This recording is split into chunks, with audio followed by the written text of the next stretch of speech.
Hello guys, welcome back to my channel UPSC aspirant.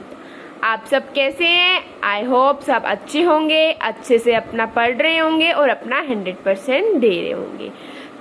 I hope आपको कल वाला video lecture अच्छे से समझ आया होगा चालुक्यास के बारे में। और आज हम पढ़ेंगे राष्ट्रकूटास के बारे में, जो मेरी मेडिवल हिस्ट्री की सीरीज चल रही है through handwritten notes. Lecture 3 है उसका आज। तो आई होप आप अच्छे से पढ़ रहे होंगे और साथ साथ नोट्स भी प्रिपेयर कर रहे होंगे। ये जो नोट्स है ना, ये आपके लिए बहुत ज़्यादा ही हेल्पफुल होंगे, बेनिफिशियल होंगे। तो पेन पेपर उठा लीजिए और मेरे साथ नोट्स बनाना स्टार्ट कीजिए।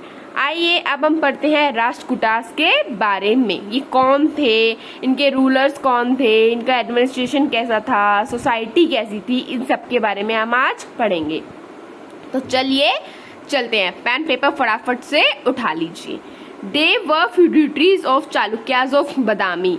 ये कौन थे? फ्यूड्यूटरीज थे। किसके फ्यूड्यूटरीज थे? चालुक्यास ऑफ बादामी। और ये चालुक्यास ऑफ बादामी मैंने आपको कल ही बताया है, तो आप मुझे बताना ये कौन थे, ईस्टर्न थे, ओरिजिनल थे या वेस्टर्न थे, ये आप मुझे कमेंट में बताना। कैपिटल वॉज मालखेड़ और मन्याखेता। कैपिटल क्या थी इनकी? मालखेड़ और मन्याखेता। और मीन्स या तो मालखेड़ भी बोल सकते हैं इसको या मन्याखेता ही बोल सकते हैं। ये इनकी कैपिटल थी। Okay, they will be the one who will be winning the maximum number of time. ये ऐसे थे जो कि सबसे ज्यादा बार जीते थे। ठीक है। Rajputas were having liberal attitude towards Arab traders as they allowed Arab traders to practice their religion and even build mosques. ये लिबरल थे, मतलब उनके लिए इनका कुछ ऐसा नहीं था कि हम इनको ये इधर रिलीजन फॉलो नहीं करने देंगे या इनका मॉस्क्यू जो बनाने नहीं देंगे। इनका अच्छा एटीट्यूड था अरब ट्रेडर्स के लिए। तो इन्होंने क्या कर रखा था, उनको अलाउ कर रखा था अपने रिलीजन को प्रैक्टिस करने के लिए और मॉस्क्यूज को बिल्डअप करने के लिए। दांडी दुर्गा, ये नाम मैंने आपको कल भी बताया था। दांडी दुर्गा फाउंड राष्ट्रकूटास डायनेस्टी, ये कल भी बताया था मैंने आपको।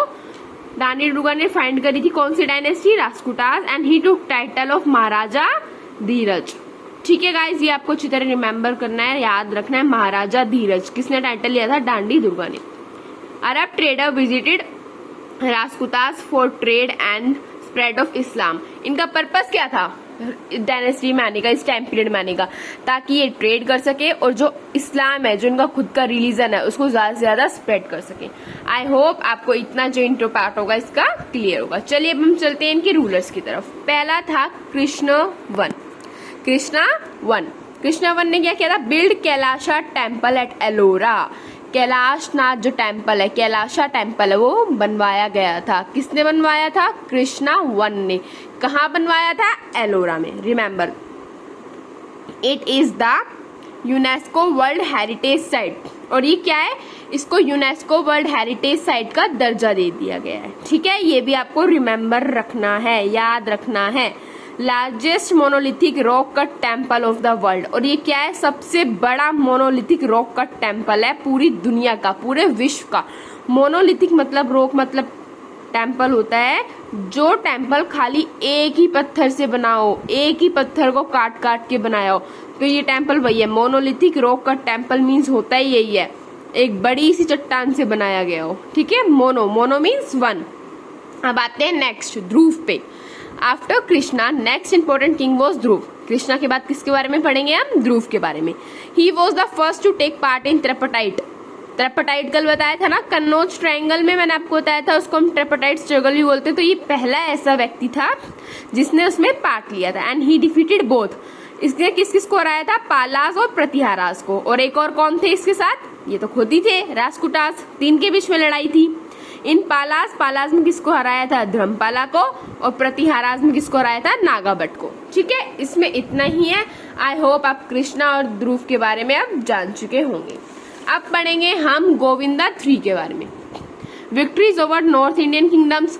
नॉर्थ इंडियन किंगडम्स जो थे, इस पे इसने विक्ट्री पा रखी थी, जीत हासिल कर रखी थी। And he also defeated both Palas and Pratiharas. किसको हराया था? पालाज और प्रतिहारास को हराया था। इतना ही पढ़ना है गोविंदा 3 में। अब आता है अमोघ वर्षा, ये इंपॉर्टेंट है थोड़ा, इसको आप थोड़ा ध्यान से पढ़िएगा। This man is called as Ashoka of the south. This man, इस आदमी को, इस राजा को, इसको हम क्या बोलते हैं? Ashoka of the south. As he maintain friendly relations with neighbour, और उसके कितने फ्रेंडली रिलेशंस थे नेबर के साथ, एकदम अच्छे नेबर्स, एकदम अच्छे रिलेशंस थे अपने नेबर्स के साथ। Also he get huge religious temperament, और ये बहुत ही रिलीजियस इंसान था। He was having great interest in art and literature, और उसका कितना, बहुत ज्यादा, हद से ज्यादा इंटरेस्ट किसमें था? आर्ट और लिटरेचर के अंदर। ही वॉज अ पोइट, और ये पोइट भी थे। During his period culturally achievements will be more than military achievements. अब देखो, इसका जो पीरियड था ना, उसमें कल्चरली जो वो थे अचीवमेंट्स थे वो मिलिट्री से ज्यादा थे। क्यों थे? क्योंकि अभी आपने एक पॉइंट पढ़ा है, ही was having great interest in art and culture, and second he had a huge religious temperament. पढ़ा है ना? तो इसके कारण उसका जो कल्चरली अचीवमेंट्स था वो ज्यादा थे as compare to military achievements. ठीक है। During his time there was a Jain monk, he was called as Tina Sena. इनके टाइम में एक जैन मोंक थे और उनका नाम क्या था? टीना सेना। क्या नाम था? टीना सेना।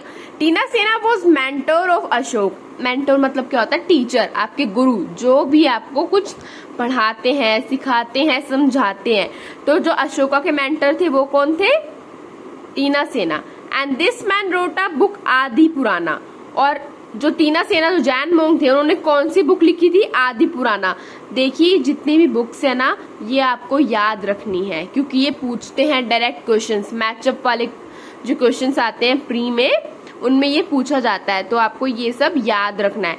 This book is related to first Jain Tirthankar, और ये बुक किससे रिलेटेड थी? जो पहला जैन तीर्थंकर था। इसका नाम आप मुझे कमेंट सेक्शन में बताना, फर्स्ट जैन तीर्थंकर कौन था। And the book was completed by Gunabhadra. देखो, लिखी स्टार्ट तो करी थी टीना सेना ने, कौन सी बुक? आदि पुराना। उसके बारे में हमें क्या पढ़ना था? उसके अंदर क्या था? फर्स्ट जैन तीर्थंकर के बारे में। बट ये बुक कंप्लीट किसने करी थी? गुणाभद्रा में। ये भी आपको याद रखना है। अमोघ वर्षा हिमसेल्फ रोट कविराज मर्गा। कविराज मर्गा किसने लिखी थी? अमोघ वर्षा ने ही लिखी थी। It is the earliest Kannada poetic work, और ये बहुत ज्यादा अर्लीस्ट मतलब बहुत ही स्टार्टिंग का जो था वो कन्नड़ा पोइट वर्क है, अर्लीस्ट है, पहले का है, स्टार्टिंग के बिल्कुल। ओके। अब देखिए इनके एडमिनिस्ट्रेशन के पढ़ते हैं। अब जो इनका एडमिनिस्ट्रेशन था वो कैसे था, उनके एरिया कैसे कैसे डिवाइड थे वो हम पढ़ेंगे। एरिया डिवाइडेड इनटू, देखो पहला था राष्ट्र, दूसरा था विषयास, तीसरा था भुक्तीज, एंड लास्ट इज विलेज। और ये किस किस के अंडर आते थे हमें ये भी पढ़ना है, क्योंकि इनके ऐसे पूछ लेंगे आपसे, राष्ट्रपति जो टर्म है राजकुताज में वो किसके लिए, किसके रेफरेंस के लिए यूज की गई है, तो आपको ये पता होना चाहिए। देखो एरिया हमने पढ़ लिया, राष्ट्र, विषयाज, भक्तीज और विलेज। अब ये किस किस के अंडर थे अब हम वो पढ़ेंगे। Rashtra under Rashtrapati, Vishayas under Vishayapati, Bhuktis under Bhukti, village under village headman. I hope आपको ये दोनों पेजेस जो हैं अच्छे से क्लियर हो गए होंगे। पहले हमने इनका इंट्रो पार्ट पढ़ा, फिर Krishna 1, Dhruv, Govinda 3, and then Amogh Varsha, and then administration में हमने पढ़ा कि एरियाज जो थे वो किस किस में डिवाइडेड थे। अब हम चलते हैं अपने नेक्स्ट पेज की तरफ। अब देखिए, during this time Vaishnavism and Shaivism and Jainism flourished. इसके टाइम में कौन कौन से रिलीजन फ्लरिश्ड हुए थे? Vaishnavism, Jainism and Shaivism. But Buddhism decline. Buddhism ने क्या किया था? डिक्लाइन हो गया था। बुद्धिज्म क्या हुआ था? डिक्लाइन हुआ था। और आपको याद रखना है बुद्धिज्म किस किस में डिक्लाइन हुआ था। There was harmony between religions and trade with Arab flourished. ये मैंने आपको बता ही दिया है पहले ये वाला पॉइंट। तो Rajkutas patronize Sanskrit during time of Amogh Varsha, and there was a mathematician Mahavir Charya. Rajkuta के टाइम में एक मैथमेटिशियन था महावीर चार्य, जिन्होंने क्या लिखा था? जैनिस्ट सारा संग्रह। जैनिस्ट सारा संग्रह, ये भी आपको याद रखना है। साकत्य वॉज अ ग्रामेनियन। ग्रामेनियन मतलब जो ग्रामर से रिलेटेड चीजें बताता है, लिखता है। एंड ही रोट अमोघ वृत्ति, और इसने क्या लिखी थी? अमोघ वृत्ति। और ये क्या है? It was a book of grammar. ये किसकी बुक है? ये ग्रामर की बुक है। किसकी बुक है? ये ग्रामर की बुक है। अब देखिए, during time of Rashtrakutas, Rashtrakutas के टाइम में Kailasa temple was build at Ellora which is dedicated to Lord Shiva. अब आप मुझे ये बताना, कैलाशा टेम्पल जो एलोरा में बिल्ड किया था वो कौन से राजा ने, कौन से रूलर ने बनवाया था। ये मैंने अभी आपको पीछे ही पढ़ाया है कुछ मिनट पहले ही, तो आपको ये याद होना चाहिए। और ये किससे डेडिकेटेड है, मतलब टेम्पल का किसके लिए है, बेसिकली लॉर्ड शिवा। किस पे डेडिकेटेड है, लॉर्ड शिवा पे। अब देखिए, elephant caves were also constructed, elephant caves को भी बनवाया गया था। The original name of this place was Siripuri. इसका ओरिजिनल नेम भी आप लोगों को पता होना चाहिए। ओरिजिनल नेम क्या है इसका, Siripuri. This name was given by Portuguese, here Trimurti is present. और ये नाम किसने दिया था, पोर्तुगीज ने नाम दिया था। किसने दिया था, पोर्तुगीज ने। और यहाँ पर क्या प्रेजेंट है, त्रिमूर्ति। यहाँ पे क्या प्रेजेंट है, Trimurti. During time of Raskutas 3 gems of Kannada language, इनके टाइम पे जो 3 जेम्स थे, 3 हीरे थे कन्नड़ लैंग्वेज के, वो कौन कौन थे। One was Pampa, Rana and Pona. This was very very very important, तो आपको याद रखना है। One was Pampa, Rana and Pona. अब हम इसमें पढ़ेंगे इन तीनों ने कौन कौन सी बुक्स लिखी थी। देखिए, पंपा translated Adipuram into Kannada language, जो आदिपुरम बुक थी उसको कन्नड़ लैंग्वेज में ट्रांसलेट किया गया था। And also wrote Vikram arjuna पुराना। और कौन सी बुक लिखी थी, विक्रम अर्जुना पुराना, ये आपको याद रखना है। फिर Rana wrote Gadayodhya, Rana wrote Gadayodhya. And Pona wrote Shanti Purana, Pona ने कौन सी लिखी थी, शांति पुराना। तो आपको ये जितना भी पार्ट है ना, ये पूरा अच्छे से याद होना चाहिए। और इसमें भी कौन सा स्टाइल यूज होता था, Vesara style of temple architecture. कौन सा स्टाइल यूज करते थे ये, Vesara style of temple architecture. देखिए, मैंने ऐसा स्टिकी नोट्स में ये इंपॉर्टेंट बुक्स लिख रखी है, आप भी अपने नोट्स में ऐसा बना सकते। देखिए, आदि पुराना किसने लिखी थी, गुणाभद्रा ने। और इसको स्टार्ट किसने किया था, तीना सेना जो जैन मोंग थे। कवि राजमर्गा किसने लिखी थी, अमोघ वर्षा खुद ने ही लिखी थी। जैनिस सारा संग्रह किसने लिखी थी, महावीर चार्य जो कि मैथमेटिशियन थे। अमोघ वृत्ति किसने लिखी थी, साकत्य ने, जो कि ग्रामीणियन थे। और इनकी बुक क्या थी, it was all about grammar. अब देखो, पंपा ने क्या लिखी थी, विक्रम अर्जुना पुराना। और इसने ये जो आदि पुराना है इसको ट्रांसलेट भी किया था, कौन सी लैंग्वेज में, कन्नड़ा लैंग्वेज में। फिर राणा ने लिखी थी गदायोध्या, और पोना ने क्या लिखी थी, शांतिपुरम। ओके, आई होप आपको ये लेक्चर पूरा समझ आया होगा। इसमें हमने क्या क्या पढ़ा, मैं आपको एक बार इसका रिकैप दिलवा देती हूँ। पहले हमने पढ़ा रास्कुटास के बारे में, कौन थे, किसने डायनेस्टी फाउंड करी, इनके अरब के साथ कैसे रिलेशन थे। देन हमने पढ़ा कृष्णावन, देन ध्रुव। आफ्टर दैट हमने पढ़ा गोविंदा 3, देन अमोघ वर्षा। देन हमने इनका एडमिनिस्ट्रेशन पढ़ा, एरिया कैसे कैसे डिवाइडेड था। आफ्टर दैट हमने पढ़ा कि कौन सा रिलीजन इसमें फ्लरिश हुआ, कौन सा डिक्लाइन हुआ, और कौन कौन सी बुक्स लिखी गई, और क्या क्या इनमें आर्ट एंड कल्चर से रिलेटेड भी हमने इसको थोड़ा टॉपिक पढ़ा। जैसे कि पहला तो ये पढ़ा कैलाश टेम्पल कहाँ पे बनवाया था, एलोरा में। और सेकेंड हमने क्या पढ़ा, एलिफेंट केव्स। और यहाँ पे क्या प्रेजेंट है, त्रिमूर्ति प्रेजेंट है। देन हमने इसके 3 जेम्स ऑफ कन्नड़ लैंग्वेज पढ़े। रास्कुटास में 3 जेम्स ऑफ कन्नड़ लैंग्वेज क्या थे, और उन्होंने क्या क्या बुक लिखी थी।